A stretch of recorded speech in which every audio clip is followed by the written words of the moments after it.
+1 പ്രവേശനത്തിനായിട്ടുള്ള trial allotment പ്രസിദ്ധീകരിച്ചു. ചില കാര്യങ്ങൾ നമുക്ക് തിരുത്തൽ വരുത്താം, ചിലത് തിരുത്തൽ വരുത്താൻ പറ്റില്ല. ഇതൊരു നിർണായക ഘട്ടമാണ്. പേരിൽ പോലും തിരുത്തൽ വരുത്തേണ്ട അവസരം ഈ വർഷം ഉണ്ടായിട്ടുണ്ട്. എന്തൊക്കെയാണ് തിരുത്തൽ വരുത്താൻ വേണ്ടി പറ്റുക, എന്തൊക്കെയാണ് പറ്റാത്തത്? ഇതിലൊരു പ്രത്യേകത എന്ന് പറഞ്ഞു കഴിഞ്ഞാൽ ജൂൺ 2 പ്രസിദ്ധീകരിക്കുന്ന ഫസ്റ്റ് അലോട്ട്മെൻറ്റിലേക്കുള്ള സാധ്യതാ പട്ടികയാണ്.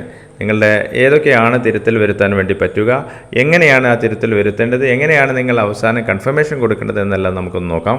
മുൻ വർഷങ്ങളിൽ നിന്നും വ്യത്യസ്തമായി ഇപ്രാവശ്യം തിരുത്തൽ വരുത്താൻ പറ്റുന്നത് പേര്. നിങ്ങൾ പേര് നേരത്തെ ടൈപ്പ് ചെയ്തതായിരുന്നു. പേരിൽ അമ്മയുടെ പേരും അച്ഛൻ്റെ പേരും ആയി പോയിട്ടുണ്ട്, സ്പെല്ലിംഗ് മിസ്റ്റേക്ക് വന്നു പോയിട്ടുണ്ട് എന്നുള്ള കണ്ടെത്തലിലാണ് പേര് തിരുത്തൽ വരുത്താനുള്ള അവസരമുള്ളത്. ഏത് പേരാണ് നിങ്ങൾ നൽകേണ്ടതെന്ന് വെച്ചാൽ നിങ്ങൾ SSLC സർട്ടിഫിക്കറ്റിൽ ജനറേറ്റ് ചെയ്തിട്ടുള്ള പേരും സ്പെല്ലിങ്ങും കൃത്യമായിരിക്കണം, ഇനീഷ്യലും. അതുകൊണ്ട് അതിലെന്തെങ്കിലും വ്യത്യാസം ഉണ്ടെങ്കിൽ നിങ്ങൾക്ക് തിരുത്തൽ വരുത്താൻ വേണ്ടി പറ്റും. പിന്നെ നിങ്ങൾ സ്കൂൾ അപേക്ഷിച്ചിട്ടുണ്ട്, ആ സ്കൂളുകൾ നിങ്ങൾക്ക് ഏതെങ്കിലും മാറണം, മുൻഗണനാക്രമത്തിൽ മാറ്റം വേണോ, ഫസ്റ്റ് ഓപ്ഷൻ മാറ്റണമെങ്കിൽ ഇപ്പോൾ അവസരമുണ്ട്. അറിയാലോ, ഫസ്റ്റ് ഓപ്ഷന് പിന്നെ ഒരിക്കലും തിരുത്താൻ വേണ്ടി പറ്റത്തില്ല. അത് നിങ്ങൾക്ക് ഇപ്പോൾ തിരുത്താം.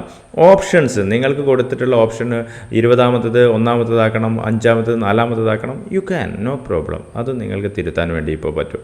എന്നാൽ ഈ ട്രയൽ അലോട്ട്മെൻറ്റിൽ നിങ്ങൾക്ക് തിരുത്താൻ അല്ലെങ്കിൽ ചേഞ്ച് ചെയ്യാൻ പറ്റാത്ത ചില കാര്യങ്ങളുണ്ട്.